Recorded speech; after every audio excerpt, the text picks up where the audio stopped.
Menyaksikan Buletin Jatim, kali ini membahas terkait dengan memperluas sosialisasi PPDB bersama anggota DPRD Komisi D Kota Surabaya, Ibu Diah Katarina. Selamat siang, Ibu Diah. Selamat siang, Mbak. Bu Diah, seperti kita ketahui bersama bahwa beberapa waktu yang lalu, pemerintah kota dan juga DPRD Surabaya mengadakan rapat jelang penerimaan pendaftaran peserta didik baru di Kota Surabaya. Seperti apa ini jalannya, Ibu? Ya, selama ini masa-masa PPDB ini merupakan masa-masa yang cukup meresahkan ya bagi kebanyakan wali murid ya. Ada ketidakmampuan bagaimana cara mendaftar yang secara online, kemudian ada ketidaktahuan tentang zonasi itu seperti apa, dan yang seperti ini diharapkan bisa disosialisasikan lebih awal oleh pihak Dinas Pendidikan Kota Surabaya dan menyediakan helpdesk bagi masyarakat yang mungkin tidak puas mendapatkan informasi dari sekolah. Cenderungnya mau potong kompas, tanyanya itu kepada anggota dewan. Padahal secara teknis kami malah tidak paham. Jadi selalu saya kembalikan, coba tanya di sekolah awal dulu. Pasti di situ dijelaskan, ya. Kemudian kalau kurang jelas bisa datang ke Dinas Pendidikan Kota Surabaya. Di sana juga ada helpdesk-nya. Berarti permasalahannya masih klise. Padahal untuk PPDB sendiri, terutama pemberlakuan zonasi, ini sudah dari tahun ke tahun sudah pemberlakuan zonasi di 4 tahunan ya? 4 sampai 5 tahunan ya Bu ya, atau 4 tahunan begitu, sudah diberlakukan begitu. Tapi banyak masyarakat yang belum mengetahui secara teknisnya seperti apa. Sebenarnya tahu, cuma ketika hasilnya dari kilometer jaraknya ini dia merasa dekat, tapi masih ternyata tidak diterima. Ini yang menjadi masalah kan. Ini jaraknya cuma 600 meter, tapi nggak diterima. Ini yang perlu diketahui bahwa perlu dijelaskan kepada mereka kenapa tidak diterima. Berarti kan itu yang lebih dekat lebih banyak. Seperti itu. Memang hal ini menjadikan menurut saya pribadi sebuah seleksi yang tidak fair sih sebenarnya ya. Karena sistem zonasi ini kan tujuannya untuk memudahkan siswa mengakses sekolah, ya. Kalau jaraknya memang jauh dan perbandingan dengan yang diterima itu yang memang dekat, yang jauhnya apa tidak punya hak untuk sekolah? Pertanyaannya jadi seperti itu. Masyarakat yang rumahnya jauh dari sekolah, sepertinya tidak berhak untuk sekolah di sekolah negeri kan seakan-akan seperti itu. Kalau sistem zonasi ini dijadikan seleksi. Oke, sebelum kita ke sana Bu Diah, apa yang perlu dipahami oleh masyarakat, terutama di masyarakat Kota Surabaya terkait dengan PPDB di Kota Surabaya tahun ini? Ya, ada beberapa metode untuk penerimaan kan, ada jalur-jalurnya, itu harus dipahami dulu. Kalau mau jalur afirmasi itu ada waktunya, kemudian jalur prestasi juga ada waktunya, kemudian ada jalur zonasi. Jadi harus dipahami dulu supaya ketika ternyata anaknya tidak bisa masuk, itu dia bisa menerima, ya, bukan terus ngeyel tanpa memahami, terus ujung-ujungnya minta anggota dewan. Katanya kalau melalui anggota dewan bisa ya, tidak selalu seperti itu karena memang kuotanya sudah habis kan tidak bisa seperti itu. Jadi sosialisasi jauh hari harus dipahami benar oleh masyarakat itu. Dan di tahun 2023 untuk pembagian penerimaan peserta didik baru di Kota Surabaya ini 50% untuk zonasi 1 dan juga ada zonasi 2, lalu juga ada afirmasi, termasuk juga ada jalur prestasi. Jadi yang porsinya yang paling banyak ini adalah zonasi. Tapi di dalamnya ini masih banyak sekali permasalahan-permasalahan yang ditemui oleh DPRD Kota Surabaya. Salah satunya apakah siswa yang sekolahnya ini jauh dari rumahnya ini tidak berhak begitu, tidak berhak negeri begitu dalam tanda kutip. Jadi ini permasalahannya adalah apakah sekolah di Kota Surabaya ini sudah mencukupi dengan jumlah siswa yang ada di Kota Surabaya, terutama SD menuju SMP. Ya, kalau melihat kecukupan sekolah negeri dan melihat masih banyaknya siswa yang tidak tertampung di sekolah negeri, sepertinya masih kurang. Kalaupun memang ada tersedia sekolah swasta, ya, seharusnya Pemkot juga bisa membackup, membantu warga yang mungkin tidak mampu untuk bisa sekolah di swasta dengan mungkin ada beasiswa dari Pemkot seperti itu. Jadi kualitas sekolah negeri dan swasta kalau bisa sama-sama baiknya warga itu bisa memilih sekolah manapun asal terdekat, bisa swasta bisa negeri, kan seperti itu. Kendalanya kan hanya di biaya sebenarnya. Kalau swasta biayanya tinggi, kalau di negeri bisa gratis, itu saja. Andai kalau swasta ini bisa Pemkot backup juga, misalkan untuk warga tertentu yang tidak mampu, tapi di dekat rumahnya ada sekolah swasta, dia bisa sekolah di situ, tapi dengan dibantu SPP-nya dan sebagainya. Ini merupakan sebuah solusi sebenarnya. Sekarang sudah dilakukan ya, tapi meminta bantuan CSR dan itu jumlahnya tidak banyak. Satu sekolah swasta itu mungkin hanya 5 sampai 10 bangku saja yang dibantu untuk di backup. Jika kita mengacu pada di tahun 2022 jumlah siswa SD di Kota Surabaya ini mencapai 45.000 lebih dan yang tidak bisa masuk ke sekolah negeri adalah sekitar 22.000 lebih. Hampir separuh.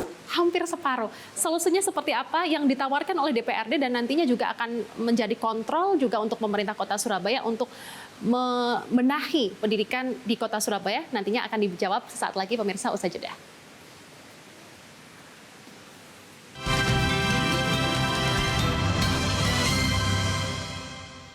Dipersembahkan oleh Anda masih bersama kami pemirsa membahas terkait dengan memperluas sosialisasi PPDB Kota Surabaya masih dengan Ibu Diah Katrina selaku anggota Komisi D DPRD Surabaya. Bu Diah, seperti saya sebutkan tadi bahwa di tahun 2022 jumlah siswa SD yang menuju ke SMP ini adalah sekitar 45.000 lebih dan separohnya atau setengahnya ini belum mendapatkan sekolah negeri karena seperti kita ketahui bahwa masyarakat Surabaya ini tendensinya atau favoritnya ini sekolah negeri dibandingkan sekolah swasta. Permasalahan ini masih terus terjadi di tahun 2023? Ya, karena sekolah negeri kan gratis ya. Yang dikejar masyarakat itu sekolah gratis. Ya memang sebenarnya diharapkan ya masyarakat yang mampu itu bisa sekolah swasta. Tapi kalau secara rasa masih menjadi prestise ya sekolah negeri. Masyarakat yang mampu pun pasti akan menyekolahkan anaknya ke sekolah negeri. Ya, kalau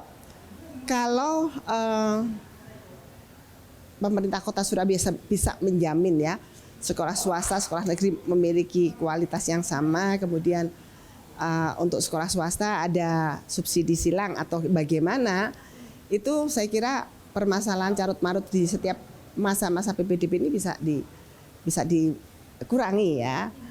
Ini tadi sudah banyak yang mulai nitip-nitip anggota dewan ya, karena itu kekhawatirannya kemarin tahun lalu tetangga depan rumah saya nggak bisa masuk negeri. Nah sekarang anak saya kan kemungkinan juga nggak bisa masuk negeri karena jarak rumahnya kan hampir sama. Nah itu yang dikhawatirkan. Nah kalau sampai warga khawatir seperti ini artinya kan sosialisasi belum mengena pada warga seperti ini. Ya, kalau dia ngerti kan pasti tidak sekhawatir itu, dia akan siap. Ternyata ya itu tadi karena dia masih merasa bahwa dia harus masuk sekolah negeri. Karena ringan biayanya itu tadi. Salah satu pertimbangan mengapa orang tua memilih sekolah negeri, anaknya disekolahkan di sekolah negeri karena pertimbangan biaya. Namun bagaimana dengan siswa di sekolah swasta untuk bantuannya dari Pemkot Surabaya, apakah sudah maksimal, Bu Diah? Bantuannya tidak langsung dari Pemkot, tapi dicarikan CSR. Ada perusahaan dekat sekolah situ atau dekat warga itu dicarikan yang membuat MOU dengan Pemkot, dia akan handle berapa anak untuk dibiayai di sekolah swasta tersebut. Seperti itu. Kalau memang ini merupakan satu-satunya cara, ya diperbesar lagi kerjasamanya dengan perusahaan swasta atau siapapun itu untuk memberikan beasiswa bagi anak-anak yang bersekolah di sekolah swasta. Bagi yang tidak mampu. Tapi yang tidak mampu ya jangan terus lantas ikut-ikutan iri ya. Banyak kan masyarakat kan gitu. Dia dibantu kok saya tidak. Meskipun dia mungkin lebih layak, lebih mampu. Tapi namanya dibantu ya, dibantu. Pemerintah Kota Surabaya itu kan dia juga merasa, aku juga bayar pajak kok, mestinya dapat bantuan juga. Nah mental-mental seperti ini masih ada di masyarakat. Dibantu karena memang membutuhkan begitu ya? Harusnya seperti itu. Termasuk dalam masyarakat berpenghasilan rendah, seperti itu ya Bu ya. Bu Diah tadi mengatakan bahwa kualitas swasta dan juga negeri ini juga harus diperhatikan. Namun kita lihat bersama bahwa masih banyak masyarakat yang lebih memilih sekolah negeri karena adanya prestis yang Ibu Diah tadi sebutkan. Bagaimana caranya agar kualitas ini bisa setara lah minimal atau juga tidak ketinggalan satu sama lain? Ya sekolah negeri harus dalam kontrol Dinas Pendidikan Kota Surabaya harus sama kualitasnya ya. Kalau bisa baik semua kualitasnya. Jangan sampai ada SMP negeri pinggiran ya, kualitasnya masih, atau SMP negeri yang masih baru dan sebagainya, itu ya segera di upgrade ya, di upgrade capacity building untuk guru-gurunya. Itu juga bagaimana ketika itu sekolah masih baru, bagaimana supaya mutunya bisa sama dengan sekolah yang lain. Seperti itu. Bagaimana dengan tenaga pengajar atau tenaga pendidiknya agar tidak timpang satu sekolah dengan sekolah yang lain? Artinya hak dari siswa sendiri atau hak dari masyarakat untuk mendapatkan pendidikan yang baik ini bisa terakomodir. Ya, guru-guru pun harus menganut zonasi juga harusnya kan, supaya tujuan zonasi ini juga terpenuhi. Jadi zonasi ini kan memudahkan akses warga ke tempat sekolah. Kalau bisa gurunya pun juga yang dekat dari rumah, supaya peluang untuk celaka di jalan kemudian polusi bertambah itu juga bisa diminimalkan kan. Kalau rumah semakin banyak dia naik kendaraan, semakin jauh kan semakin banyak polusi. Kalau dekat dari rumah kan enak. Jadi kalau memang sistem zonasi ini diberlakukan, ya gurunya pun juga pakai sistem zonasi. Jangan sampai guru pakal ngajarnya di Perak dan sebagainya, seperti itu. Jauh begitu ya Bu ya. Jadi diatur segalanya, kemudian bisa dihitung. Sebenarnya jumlah murid yang nantinya akan ikut PPDB itu sudah bisa diantisipasi setahun atau 2 tahun sebelumnya. Toh anak itu pasti naik kelas 4, kelas 5 ya kan. Nah ini akan seperti apa? Jadi penataan PPDB ini tidak harus dilakukan di ujung pada saat PPDB, tapi di awal anak naik kelas 6 itu sebenarnya sudah bisa. Kemarin kan ada percobaan pendaftaran.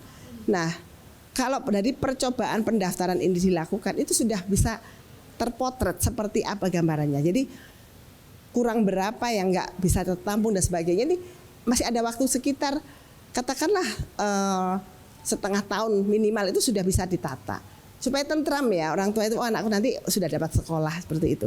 Jangan di ujung itu baru kedantapan nyari-nyari seperti itu. Buru-buru begitu ya, Bu ya. ya. Tapi kalau di tahun 2023 ini apakah kedandapan atau buru-buru nih Bu, kalau Ibu Diah melihat persiapannya untuk PPDB? Ya tergantung orang tua juga kan. Kalau ini sistemnya kan masih sama dengan tahun lalu. Nah, harapan saya setelah penerimaan siswa baru ini segera dipersiapkan penerimaan siswa setahun berikutnya. Ini kan dari adik kelasnya itu langsung entah caranya seperti apa teknisnya. Ini kan sudah tahu, jumlahnya kan sudah pasti. Murid kelas 6 yang baru ini jumlahnya kan sudah ada. Berapa? Jumlah sekolahnya ada, SMP ada berapa? Kira-kira yang bisa ditampung berapa? Kalau memang perlu dibuat sekolah baru, ya monggo, daripada nggak bisa nampung. Terus bagaimana anak-anak ini?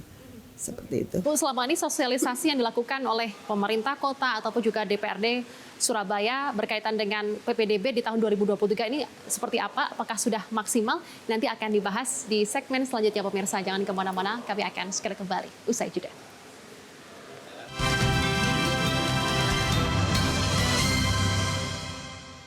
Dipersembahkan oleh Baik Bu Diah, sebelum saya akan tanya berkaitan dengan sosialisasi PPDB di Surabaya, bagaimana untuk solusi bagi siswa yang berada di suatu daerah yang di kecamatannya atau di kelurahannya ini tidak ada sekolah?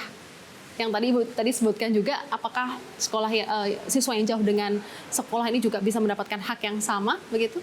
Ya, ini Dinas Pendidikan sudah membagi zonasi menjadi 2 ya. Ada zonasi 1 dan zonasi 2. Zonasi 1 adalah bagi peserta dalam satu kecamatan, siswa satu kecamatan satu kelurahan ya. Dalam satu kecamatan atau satu kelurahan. Dan ada zonasi 2 yang masih dalam satu kecamatan dan beda kelurahan. Persentasenya kalau nggak salah 15% dan 35%. Jadi diharapkan siswa itu bisa masuk sekolah di dalam satu kecamatan itu. Tapi tidak dikuasai oleh yang kelurahan paling dekat, tapi kelurahan yang agak jauh dari di mana sekolah itu ada di kecamatan itu bisa juga memiliki kesempatan. Ini masih diuji coba dengan cara seperti, mudah-mudahan ini sebuah solusi ya nanti akan dievaluasi seperti itu. Maka dari itu di tahun ini ada zonasi 1 dan juga zonasi 2. Sehingga di satu kecamatan ada kelurahan yang tidak ada sekolah, Ya. ini bisa mendapatkan Ada peluang, hak, ya, ada peluang 15%. begitu untuk mendapatkan sekolah. Oke, Bu Diah, bagaimana dengan MBR atau masyarakat berpenghasilan rendah di Kota Surabaya yang memang dari tahun ke tahun mendapatkan bagian atau persenannya di PPDB di Kota Surabaya? Tahun ini seperti apa? Masih ada, cuma sekarang status MBR ini kan sudah berubah ya, banyak yang sudah tidak menjadi warga miskin kembali. Ini yang dikhawatirkan warga akan menyusahkan mereka cari sekolah seperti itu. Tapi sosialisasi harus terus dilakukan dan warga pun harus menerima kondisi ya seperti ini. Tapi kami terus di DPRD ini mencermati terus seperti apa perkembangannya. Intinya bagaimana anak-anak di Surabaya ini bisa sekolah semua. Bagaimana caranya, apapun caranya. Sebenarnya itu tujuannya. Soal negeri apa tidak ini kan hanya sebuah sebuah pilihan, sebuah kesempatan. Tapi kalau bisa jangan sampai ada anak putus sekolah, hanya karena nggak mungkin lah Surabaya karena ketidakcukupan sekolah, kemudian warganya tidak sekolah, jangan sampai karena itu. Jadi seluruhnya harus bisa sekolah di sekolah apapun yang ada. Bu Diah, ini juga ada pertanyaan dari masyarakat yang banyak ditanyakan begitu berkaitan dengan sekolah inklusi. Di Surabaya sendiri kan sekolah inklusi terutama yang sekolah negeri masih belum banyak begitu. Tapi dibanding kota-kota lain masih banyak. Masih banyak begitu. banyak. Ada 26 sekolah untuk SMP yang termasuk dalam Karena untuk sekolah inklusi ini gurunya harus punya keterampilan khusus ya, harus dipersiapkan. Harusnya namanya sekolah inklusi semua sekolah harusnya bisa. Cuma karena SDM pendamping anak-anak berkebutuhan khusus, gurunya ini juga harus memiliki ilmu khusus. Jadi sambil berjalan terus diperbanyak guru yang memiliki kompetensi. Di tahun 2023 ini apakah akan dipertambah begitu Bu untuk sekolah inklusinya? Secara detail datanya kurang tahu ya, tapi kami mendorong bahwa jangan sampai ketika ditambah gurunya nggak siap. Ya, jadi harus benar-benar siap. Kemudian kan yang namanya anak berkebutuhan khusus ini punya kekhasan ya, tidak bisa keterampilan tentang menangani anak tunarungu kemudian dipakai untuk tunanetra juga itu beda. Sehingga benar-benar butuh SDM yang banyak untuk persiapan sekolah inklusi. Dan di Surabaya kami dari Komisi D memberikan apresiasi atas upaya yang dilakukan oleh pemerintah Kota Surabaya bahwa untuk sekolah inklusif ini terdepan lah untuk dibanding kota-kota lain sudah lumayan banyak, tapi memang masih kurang ya, masih kurang karena memang belum bisa menampung, kecuali yang parah memang ya, berkebutuhan khususnya parah itu memang tidak bisa ditampung di sekolah umum karena itu akan mungkin untuk perkembangan anaknya sendiri akan sulit juga. Kurang maksimal. Iya, kurang maksimal karena perhatian kan tidak bisa khusus pada dia. Seperti itu. Baik, Bu Diah, ini berkaitan dengan sosialisasi PPDB di Kota Surabaya, apakah sudah maksimal ini dilakukan oleh Pemkot maupun DPRD? Kalau saya melihat kan sudah optimal ya, sudah maksimal sebenarnya. Melalui sekolah, melalui media sosial, tinggal masyarakat ini mau tidak berusaha untuk memahami. Kalau sosialisasi sudah dilakukan tapi masih warganya sendiri malas untuk mencari informasi ya akhirnya nggak sampai. Namun saya yakin pihak sekolah asal itu juga sudah mensupport atau memotivasi para orang tua untuk mencari informasi. Kemudian informasi di Dinas Pendidikan juga terbuka kalau tidak ada alasan untuk susah mencari informasi. Tinggal masyarakatnya sendiri mau memanfaatkan apa tidak. Seperti itu. Tadi Bu Diah juga menyebutkan di awal segmen bahwa ada help center atau help desk dari persekolah atau juga dari Dinas Pendidikan sendiri. Apakah itu sudah maksimal begitu dilakukan untuk melayani? Karena tidak ada laporan dari masyarakat tentang kurangnya itu ya. Itu hanya kami tahu ketika orang tanya kepada kami anggota dewan kan secara teknis kami nggak paham. Kita arahkan ke sana dan orang itu nggak kembali berarti ya sudah mendapat informasi kan seperti itu. Kalau misalkan mereka lapor, Bu ternyata di sana nggak ada yang bisa ditanyain, baru kita gerak lagi.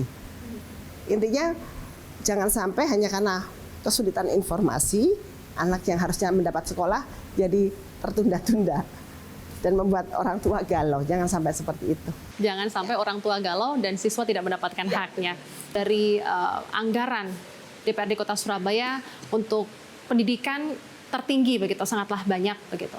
Apakah memang difokuskan untuk meningkatkan sekolah dan juga kualitas dari siswa atau murid ini menjadi satu-satunya jalan untuk meningkatkan pendidikan di Kota Surabaya? Seperti apa peran DPRD dan juga Pemkot untuk meningkatkan sistem pendidikan di Surabaya? Kalau anggaran pendidikan minimal 20% itu kan tidak hanya untuk sekolahan ya, tapi juga untuk meningkatkan SDM gurunya, kemudian gedung sekolahannya, kemudian kuantitas sekolahannya. Jadi banyak hal ya. Jadi intinya semua ditujukan untuk peningkatan pada pendidikan. Jadi semakin kuat, tidak hanya sarplasnya tapi juga SDM-nya. Jadi harus semuanya. Jangan sampai SDM-nya bagus, sarplasnya kurang. Sarplasnya bagus, SDM-nya kurang. Jadi memang harus sama-sama dengan porsi yang sesuai prioritas. Seperti itu. Baik, kemudian terakhir apa pesan Anda untuk para orang tua siswa dan juga para siswa yang saat ini menonton Metro TV Jawa Timur agar PPDB di tahun 2023 Surabaya ini bisa sukses dan juga lancar? Ya, untuk orang tua jangan enggan atau malas-malas mencari informasi dan jangan dengan alasan tidak ngerti atau gaptek dan sebagainya menjadikan sebuah sistem yang sudah dibangun ini dianggap sesuatu yang ribet. Mungkin dalam benak saya pun juga sudah jadi ribet ya, enak dulu daftar datang ke sekolah ya.